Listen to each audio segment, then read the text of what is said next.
우리를 예배의 자리에 나오라 부르신 하나님 감사합니다. 오늘 이 시간 주의 말씀 주셔서 한 주간 믿음으로 달려가게 하시옵소서. 감사드리며 살아계신 예수님의 이름으로 기도드립니다. 아멘. 우리 찬송가 453장 1절만 부를까요?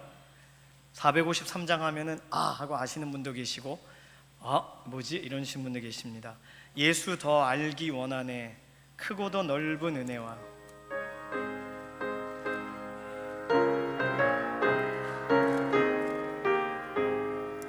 예수 더 알기 원하네 크고도 넓은 은혜와 대속해 주신 사랑을 간절히 알기 원하네.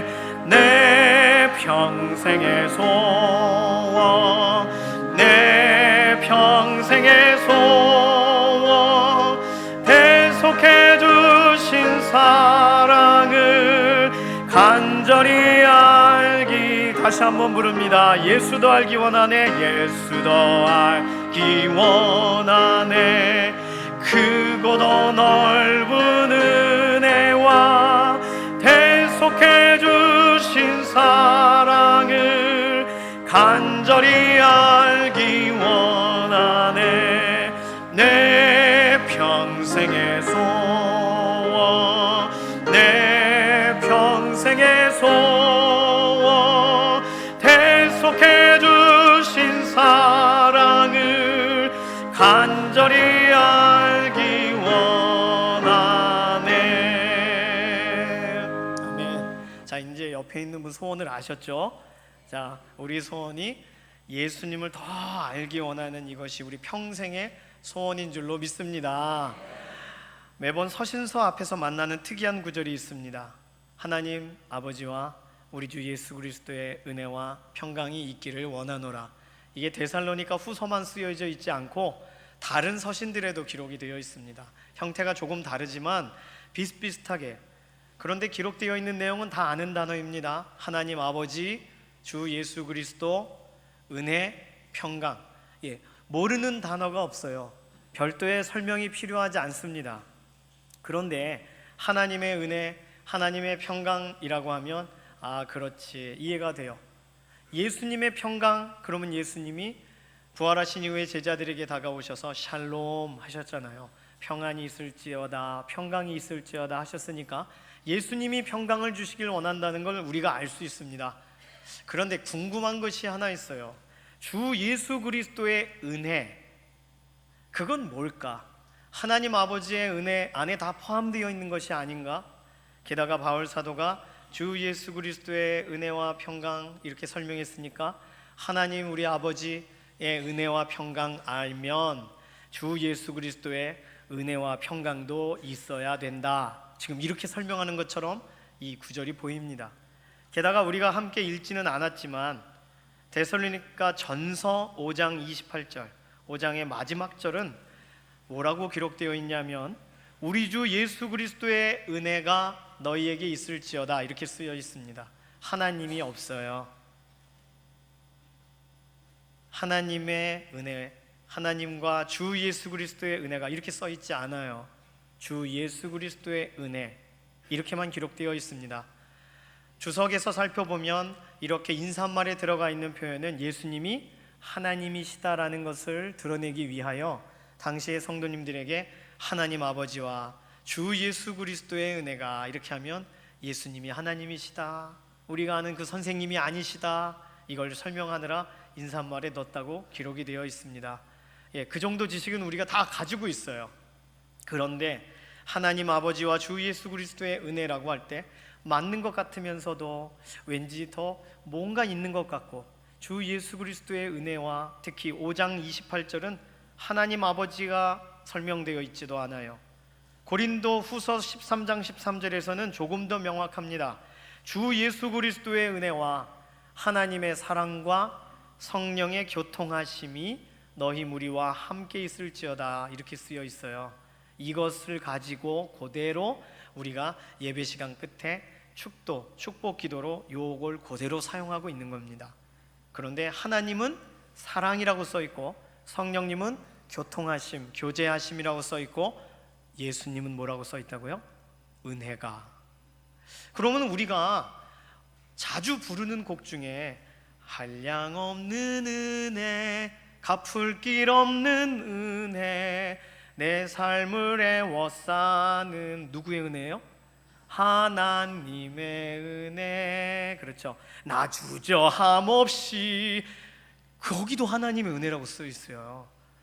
예수 그리스도의 은혜라고 노래를 하지 않아요. 그런데 오늘 우리가 찬송한 찬송은 예수님의 은혜라는 곡을 지금 선곡해서 불렀어요. 샬롬 찬양대 전에 함께 불렀던 찬송도 그런 곡이고, 내 평생의 소원도 예수 더 알기 원함은 크고도 넓은 은혜와. 알고 부르신 거예요. 주 예수 그리스도의 은혜와 은혜를 알기 원합니다라고 부르셨다고요. 평생 소원이라고. 주 예수 그리스도의 은혜는 뭐예요?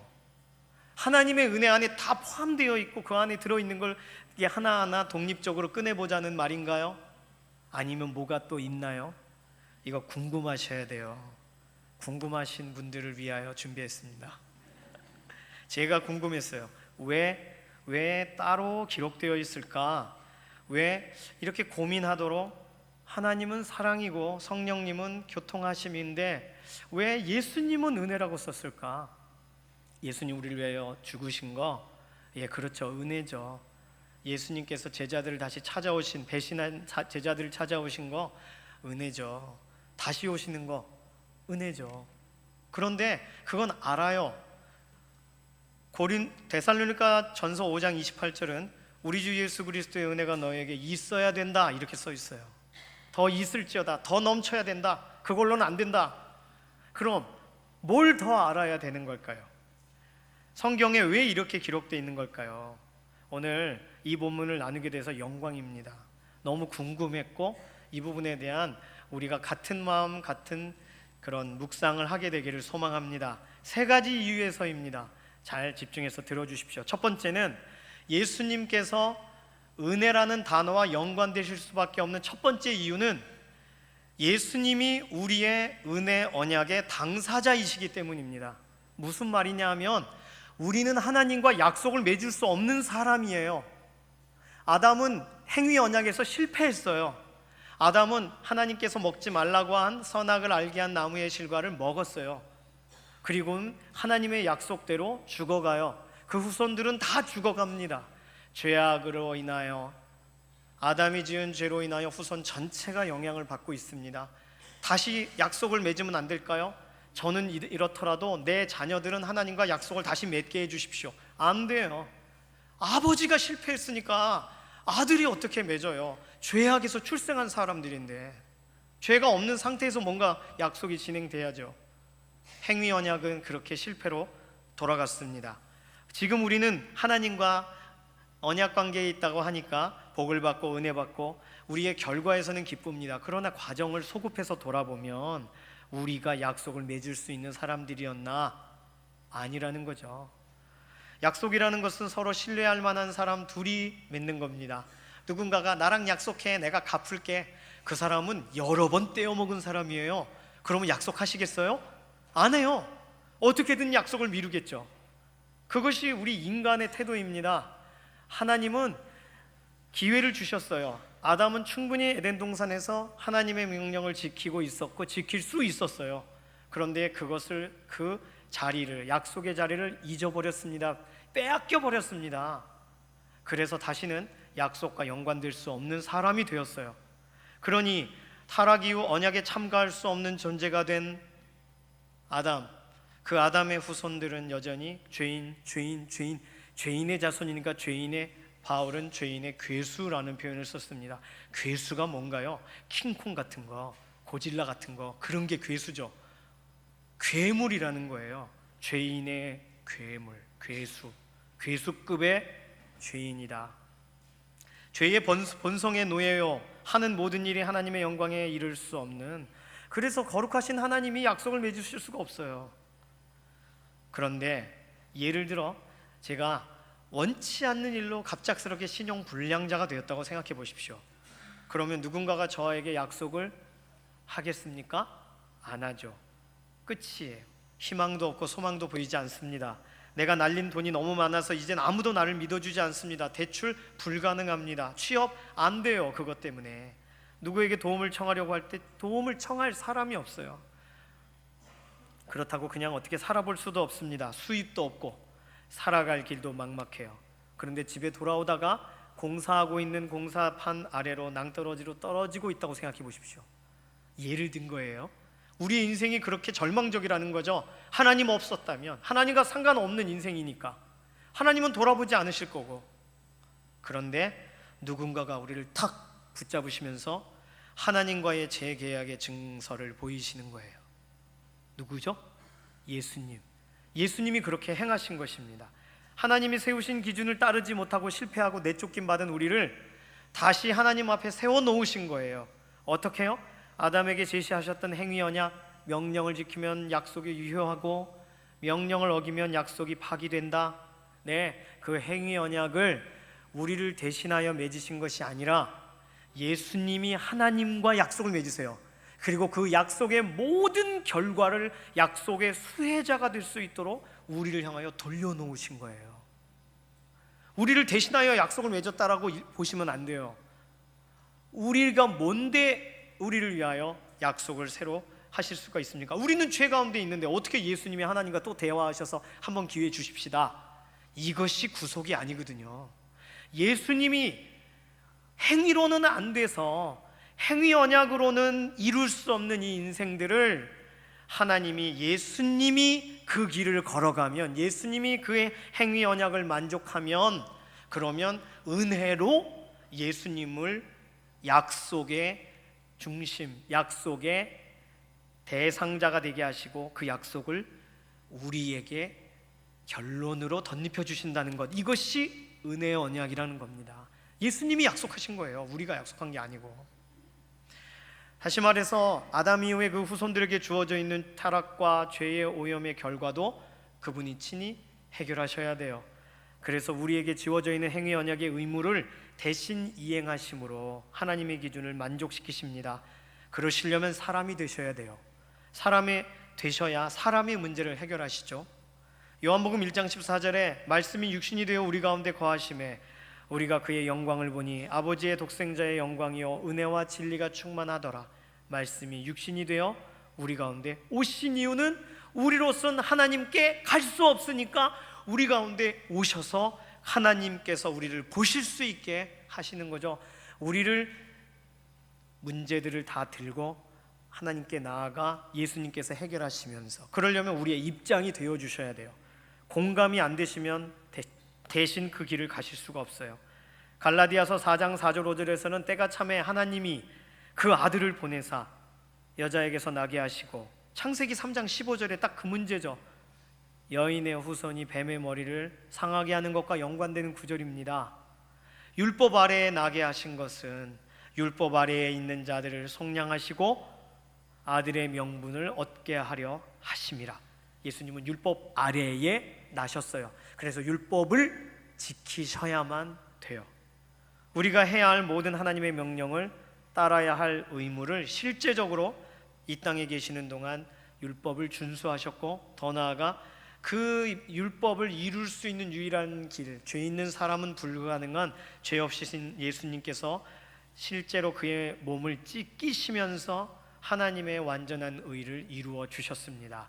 요한복음 19장 30절에 예수님께서 다 이루었다 하신 것은 율법의 요구를 다 이루었다, 그런 뜻이죠. 그러니 예수님께서 하나님과 맺으신 약속, 은혜의 언약의 당사자 되셔서 우리를 대표하셔서 언약을 맺으시고, 예수님께서 그 약속을 따내셨기 때문에 그 약속 이후에 우리는 그 약속을 따르는 새로운 피조물, 새로운 삶을 살게 된 줄로 믿습니다. 자, 이렇게 보면 예수님이 약속의 당사자가 되셔서 우리에게 그 약속을 우리 거야, 너희 것이다 하고 주신 것이 얼마나 감사해요. 그래서 은혜입니다. 하나님의 창조하심, 하나님의 기회 주심, 하나님의 은혜 크죠. 하지만 대속의 길, 구속의 길을 걸으신 예수님의 은혜 생각하면, 이게 주 예수 그리스도의 은혜가 너에게 있을지어다. 이걸 알았으면 좋겠다. 이 은혜 안에 자라가라. 이렇게 권면하는 줄로 믿습니다. 은혜로다. 주의 은혜. 한량없는 주의 은혜. 이런 고백이 있어요. 반주 안 해줘도 돼요. 은혜로다. 주의 은혜. 한량없는 주의 은혜. 은혜로다. 주의 은혜. 변함없는 신실하신 주의 은혜. 그분이 이 길을 걸어가지 않으셨으면 우리는 없는 거예요. 은혜죠. 그래서 은혜입니다. 예수님이 약속을 맺으시고 우리 걸로 다 돌려주셨으니까. 두 번째, 왜 예수님과 은혜라는 단어가 같이 갈까? 예수님께서는 십자가 그 고난의 길을 억지로 가신 것이 아니라 자원하여 걸으셨기 때문입니다. 이것이 은혜인 줄로 믿습니다. 우리는 하나님 아버지의 사랑과 경륜, 섭리를 믿습니다. 하나님은 창세전에 이미 우리를 예정하셨고 하나님의 사랑은 변함이 없으세요. 그래서 보내주신 분이 예수님이시죠. 예수님을 보내셔서 우리 죄를 담당하게 하셨습니다. 자, 그런데 예수님께서 만약에 이 중차대한 임무를 너무 억울하다, 내가 잘못한 거 아닌데 이렇게 하신다면 구원의 길 우리 가운데 열리지 않았을 것입니다. 예수님께서 그 길을 자원하여 가지 않으셨으면, 그렇다면 그 길은 우리의 길이 아닌 거예요. 만약 그렇게 되면 삼위의 하나님이 함께 모이셔서 다시 회의하셔야 돼요. 우리가 이렇게 하기로 했지만 우리 다시 회의하자. 그래서 또 다른 방안을 만드셔야 돼요. 그런데 예수님은 어떻게 하셨다고요? 순종하신 줄로 믿습니다. 히브리서 5장 8절은 그가 아들이실지라도 순종함을 배우셨다 그러셨어요. 순종과 복종의 차이를 잘 알고 계십니다. 순종은 순순히 따라가는 거예요. 즐거운 마음으로, 기쁜 마음으로 자원하여 가는 거예요. 그런데 복종은 끌려가는 거예요. 그래서 종들이 끌려갑니다. 순종은 그래서 종이 아닌 사람들만 할 수 있어요. 근데 우리는, 우리 삶 자체는 종된, 죄의 종된 인생이라 죄로 끌려갑니다. 그런데 예수님이 종이세요? 아니세요. 예수님은 선택하실 수 있는 분이세요. 그런데 이 구속 사역을 이루시기 위하여 자원하여 그 죽음의 길을 걸어가신 줄로 믿습니다. 세상의 많은 선생님들도 교직을 이수하신 이후에는 선생님이 되면서 자녀들을 우리 자녀들인데 그분의 자녀인 것처럼 사랑으로 키워갑니다. 숭고한 정신을 잊지 않으려고 하는 거죠. 선생님이 되는 순간 반납해야 하는 자유가 너무 많습니다. 그런데 그 사실을 알고도 다음 세대를 섬기기 위해서 교사로 자원하는 거예요. 그 길을 걸어가는 거예요. 하물며 예수님은 어떠하셨다고요? 순종으로 그 길을 걸어가셨습니다. 예수님이 어떻게 그 길을 걸어가셨을까? 하나님이시지만 사람이셨는데, 사람이셨기 때문에 여러 가지 많이 쉽지 않으셨을 것이다. 우리 함께 이해해보자. 그래서 합리적으로 예수님을 알고 싶은 노력들이 많았습니다. 어떤 학자들은 예수님은 십자가 죽음을 예상하지 못하셨다, 갑자기 당한 거다, 가룟 유다가 속인 거다, 예수님 잘못이 없다, 예수님, 이렇게 학자들이 생각하는 경우도 있어요. 그렇지 않죠. 마태복음 20장 28절은 인자가 온 것은 섬김을 받으려 온 것이 아니요 오히려 자신을 대속물로 주려 함이라. 예수님은 이미 이 말을 하셨어요. 누가복음 9장 51절은 예루살렘으로 향하여 올라가기로 굳게 결심하셨다 그랬습니다. 결심이 필요했어요. 예수님께서 고난의 길을 들어가시는 것은. 또 어떤 학자는 맞습니다. 예수님은 순교자로 그 죽음을 숙연하게 감격스럽게 기뻐하며 맞이하신 것입니다. 얼마나 대단하십니까? 순교자 신앙.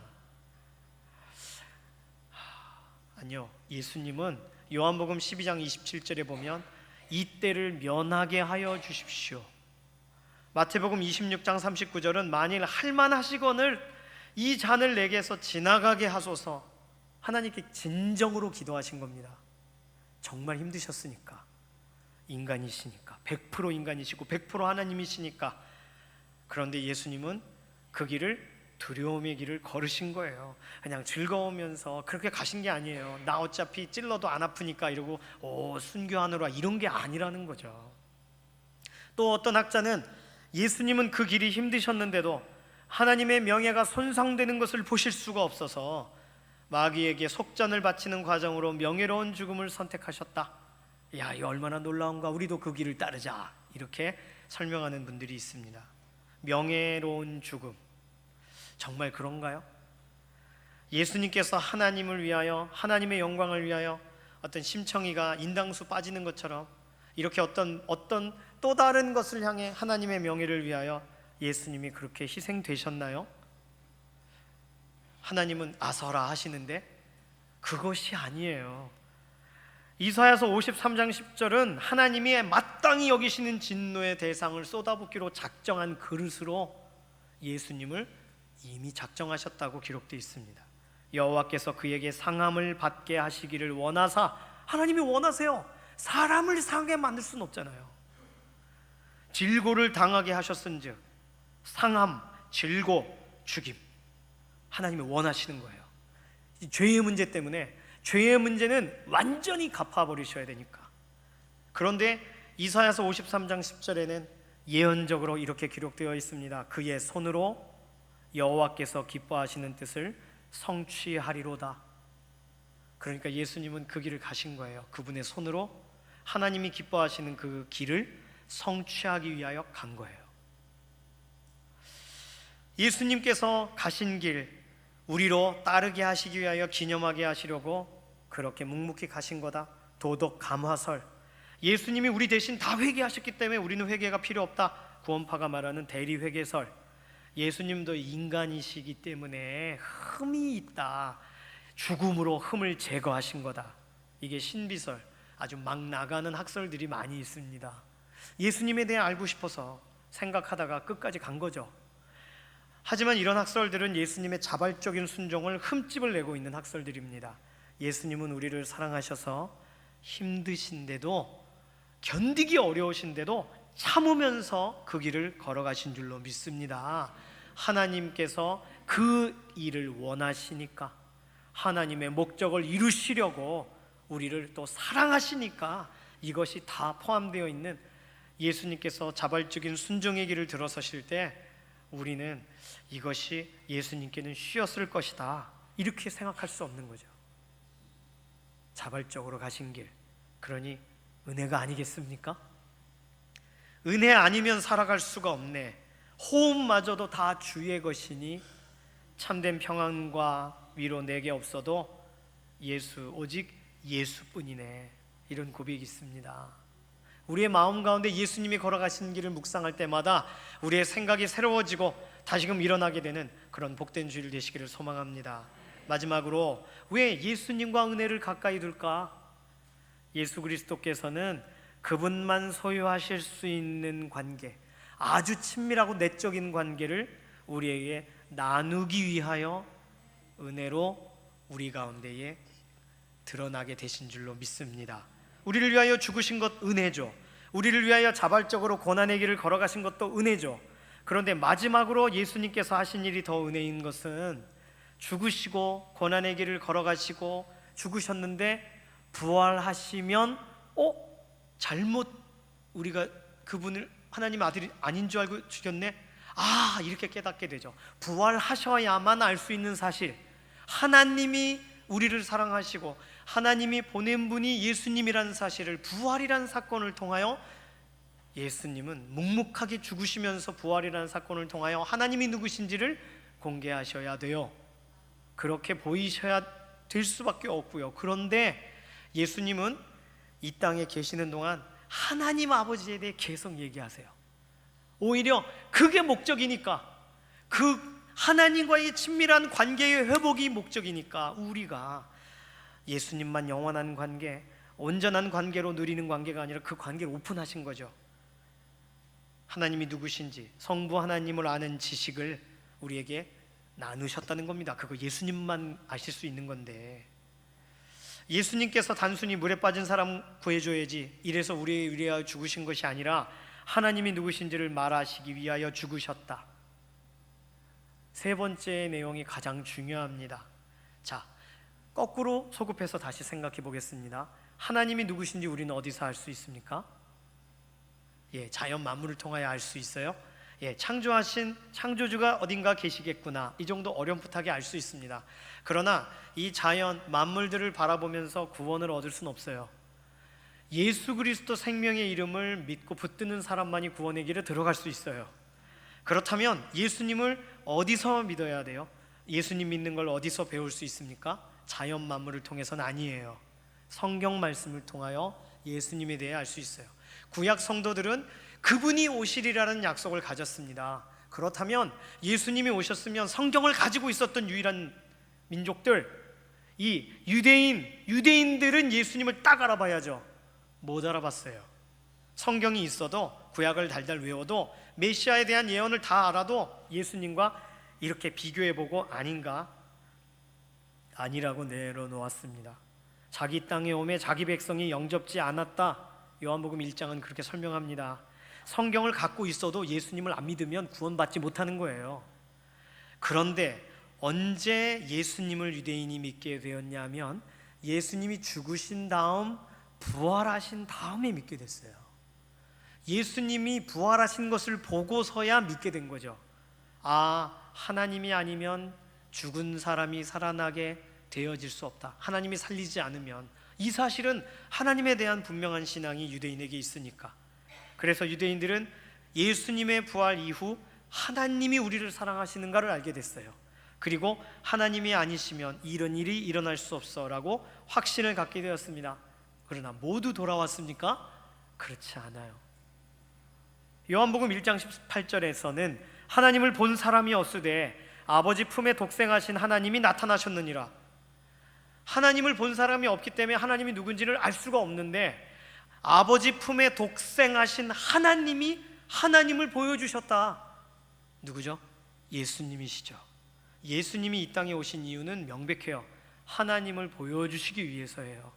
하나님이 살아계시다는 사실을 알려주기 위해서고, 하나님이 사랑하시다는 사실을 말하기 위해 예수님이 오신 거예요. 마태복음 11장 27절에는 아버지 외에는 아들을 아는 자가 없고, 근데 우리가 하나님을 알잖아요. 아버지 외에는 아들을 아는 자가 없고, 구약의 지식으로는 하나님을 알 수 없다는 거예요. 더듬어 찾는 과정으로는 주신 말씀으로 어떻게 찾아도 여호와는 이러한 하나님이니라, 이런 구절들로 하나님 이런 분이구나라고 조심하고 주의할지 몰라도 하나님의 본심과 하나님의 사랑에 대해서는 알아들을 수가 없는 거죠.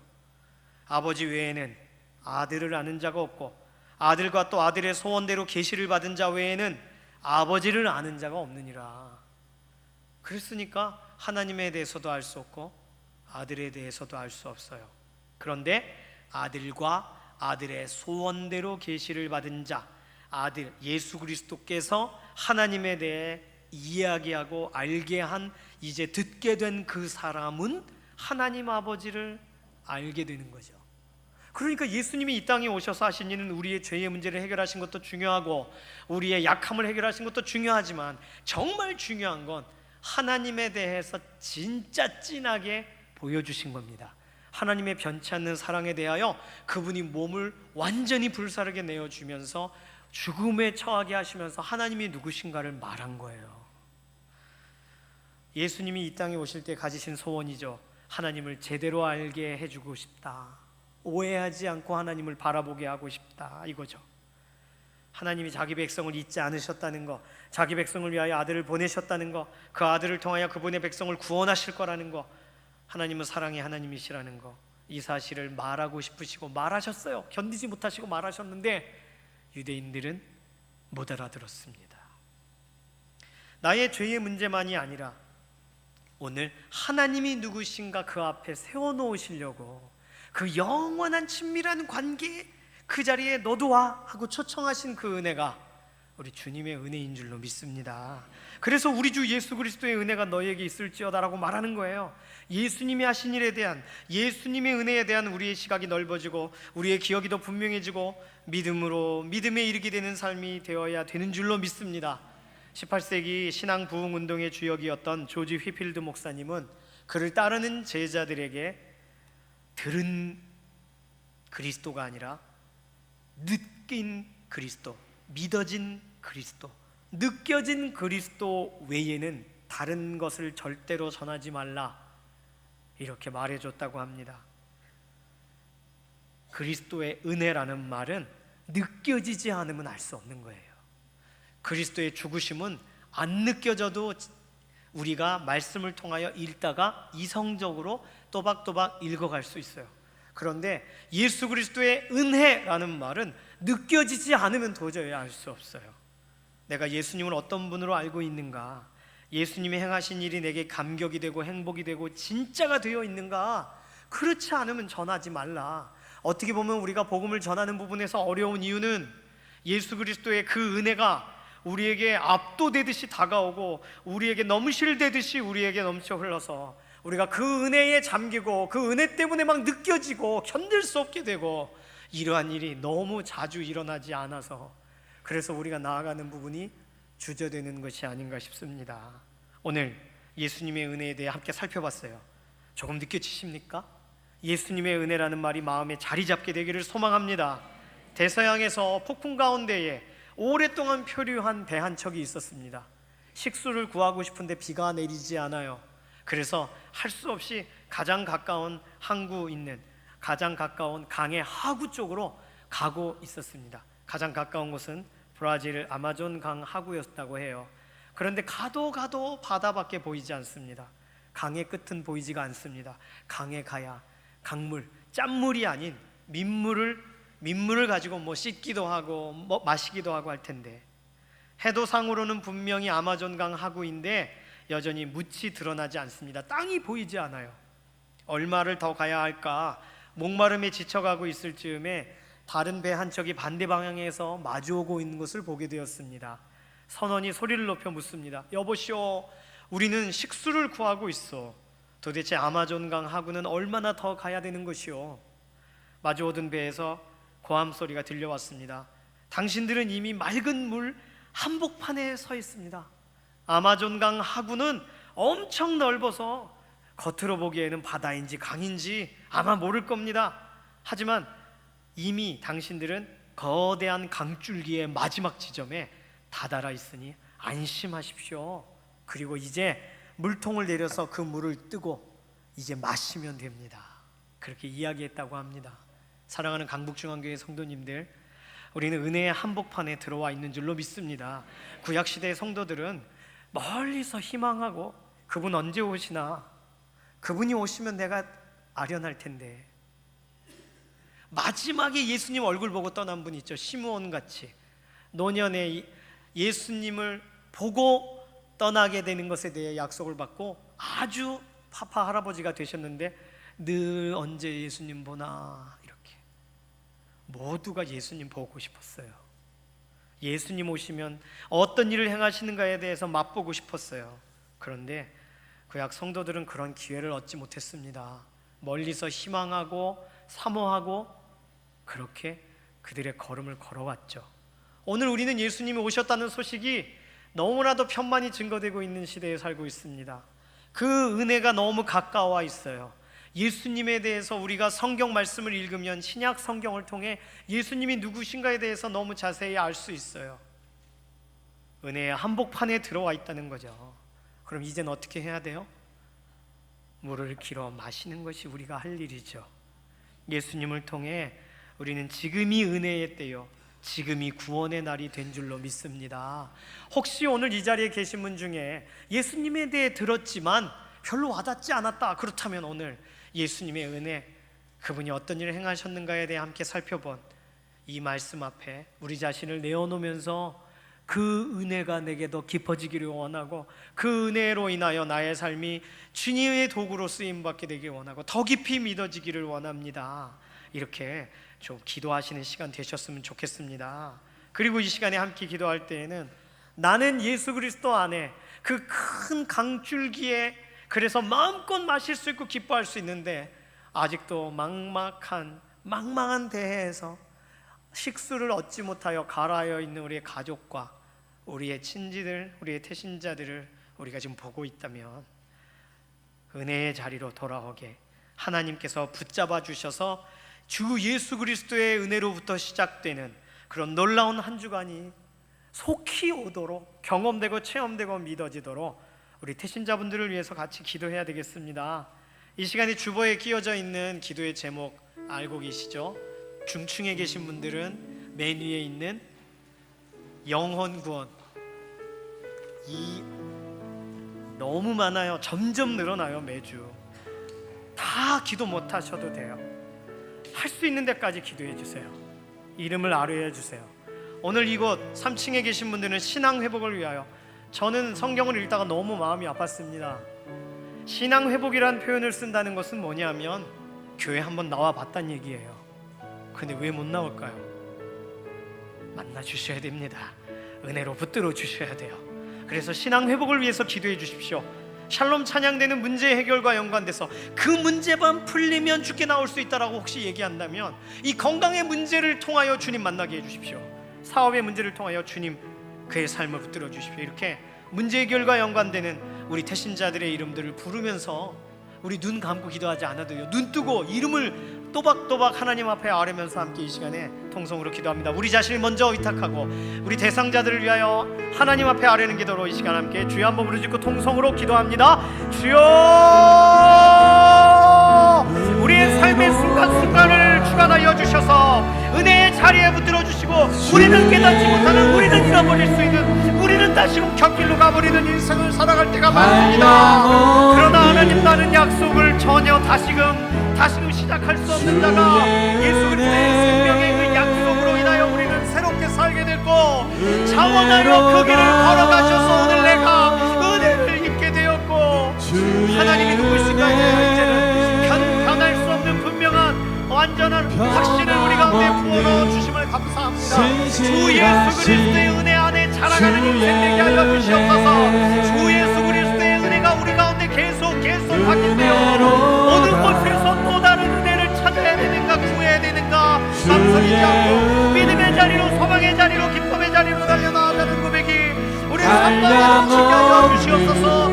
하나님, 우리의 가족들을 위하여 기도합니다. 하나님, 각설한 각 생명들을 선포해 주시고, 하나님의 마음의 아픈 자로, 하나님의 은혜 가운데 아픈 자로, 예수 그리스도의 십자가로 사과하는 자로 그 은혜 자리에 믿음으로 서는 자 되게 하여 주시옵소서. 강동성, 강우비, 고재인, 고현정, 고현주, 공경환, 국두진, 국하빈, 국간, 오네선, 김경애, 김경재, 김동수, 김미선, 김미수, 김복덕, 김성기, 김수계, 김순자, 김순정, 김양기, 김현수, 김용문, 김용호, 김용장, 김준희, 김인수, 김인호, 김일중, 김정기, 김정실, 김종명, 김지선, 김진호, 김진주, 김진희, 김효정, 김효주, 김웅식, 문대성, 문정현, 문희진, 문경희, 박균희, 박노건, 박미경, 박성달, 박성도, 박영환, 박예솔, 박재호, 박진우, 박효환, 박한주, 서성원, 서은혜, 서은선, 서혜로, 성김, 성현이, 송보순, 송일양, 신동원, 신준성, 신순철, 안현재, 안종만, 안진영, 양성민, 양혜지, 양은석, 오영옥, 유영경, 유장희, 유진우, 윤은성, 이기봉, 이도현, 이동원, 이동현, 이동재, 이미자, 이병철, 이봉순, 이성국, 이선희, 하나님 만나게 하시옵소서. 이수구, 이영순, 이원영, 이창용, 이태린, 이태영, 이태훈, 이한상, 이한주, 이혜원, 이선영, 임수호, 임순단, 임용환, 임정근, 임청, 전미숙, 전우국, 전우설, 전혜영, 정군식, 정다성, 정근상, 정배군, 정명기, 정복자, 정성희, 정수기, 정국만, 정일림, 정일용, 정일룽, 정정훈, 정지연, 정기정, 정천원, 정홍선, 조미경, 손수진, 조순자, 조영채, 조호, 조창현, 조화장, 최문자, 최민선, 최명옥, 최수, 최조훈, 최수, 한번이, 한번이, 한상민, 홍성호, 홍경기, 홍국기, 홍정자, 홍정표, 홍현수, 한강모, 이수진 엄마, 윤수 엄마, 지훈 엄마, 주님 만나는 은혜를 더하여 주시옵소서.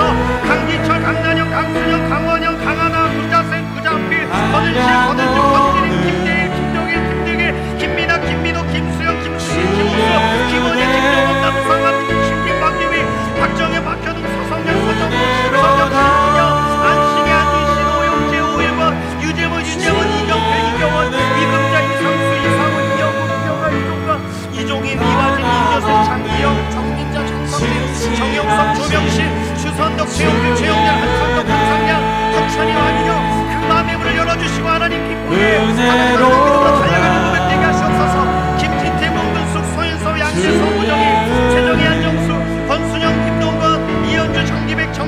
박정수, 손봉주, 이상조, 김경수, 이기로, 한동성, 한현희, 함승희 문제 가운데 주님 만나주시고 문제가 해결되는 것보다 주님 만나는 것이 우선입니다. 주님의 은혜를 더 깊이 경험하게 하시고 주의 말씀 앞에 서게 하여 주시고 주께서 각 사람의 심령 가운데 뜨겁게 하시고 각 사람을 불러일으켜 주셔서 하나님 가물었던 곳에서 답을 얻지 못하고 그 은혜 안에서만 답을 얻을 수 있는 그 은혜 안에서만 꿈을 얻을 수 있는 인생을 알게 하여 주시옵소서. 하나님의 말씀만 바라보고 하나님을 기뻐하며 따라오는 다시 회복된 고백이 하나님 다시 하나님 가까이 계실 때 부를 수 있는 믿음의 고백이 하나님 말씀의 자리 가운데 다시금 달려나올 수 있는 그런 소망이 어느 곳에 갈지라도 하나님 다른 것에 마음 뺏기지 않고 생각 빼앗기지 않고 구속의 은혜가 너무 믿어지는 날 되게 하시고 믿어지지 않으면 소용이 없고 믿어지지 않으면 아무것도 되어지지 않는데 이 시간에 하나님 말씀 가운데서 붙잡아 주시고 말씀 가운데 붙들어 주시고 하나님 그 은혜 가운데 전입해 주시고 손을 뻗을 수 없을 때 손을 뻗어주시고 그 마음을 사로잡아 주시고 그 은혜를 전입해 주시옵소서. 은혜로다 은혜로다 주의 은혜 한량없는 주의 은혜 한량없는 주의 은혜 은혜로다 주의 은혜 변함없는 신실하신 주의 은혜. 하나님, 은혜는 거저 주시는 거 아닙니까? 달라고 하지 않아도 거저 주셔야 되고 그게 중요한지 몰라도 찾아가서 주셔야 되고 그걸 잃어버린 사람 손은 다시금 찾아 쥐어 주셔야 되고 우리가 나아갈 수 없을 때 하나님 친히 나가가 주셔서 믿어지게 해주셔야 되지 않겠습니까? 우리의 가족들을, 우리의 친지들을, 우리의 동역자들을 다시금 예배 자리, 고백의 자리, 신앙 고백의 자리에서 보게 하여 주시고 너무나도 멀리 떠나가 있다고 절망하고 있는 우리의 마음에 하나님의 팔이 짧아지지 않았음을 보여주시는 놀라운 은혜가 속히 임하여지기를 원합니다. 각 사람들의 심령이 다시금 열려져서 닫혀져 있던 답답한 마음들이 하나님 앞에 완전히 열려져 하나님께서 얼마든지 쏟아부으시는 그런 은혜의 담비를 맛보아 할 수 있는 그런 생명력 있게 회복되어 일어서는 그런 믿음의 새싹들도 자라가게 하여 주시옵소서. 오늘 우리가 하나님 앞에 이 은혜를 인하여 감사하며 함께 기도하였습니다. 예수 그리스도의 우리를 향하여 쏟아부으신 그 은혜를 절대로 잊지 아니하고 매일매일 기억하고 내 평생 소원이 예수님을 더 알기 원한다는 고백이 되도록 다른 거 알기 원하지 않고 예수님에 대해 더 알고 싶고 더 알고 싶고 더 가까이 알고 싶고 더 느끼게 알고 싶고 더 믿어지게 알고 싶은 이 소망이 우리 유일한 소망이 되게 하여 주시옵소서. 오늘 함께 기도한 이 기도로 들어 응답하시는 순간까지 우리의 마음은 하나님을 여전히 신뢰하고 믿음으로 나아가기를 원합니다. 하나님의 손에서 이 일들을 이루어 주시옵소서. 감사드리며 살아계신 예수님의 이름으로 기도드립니다.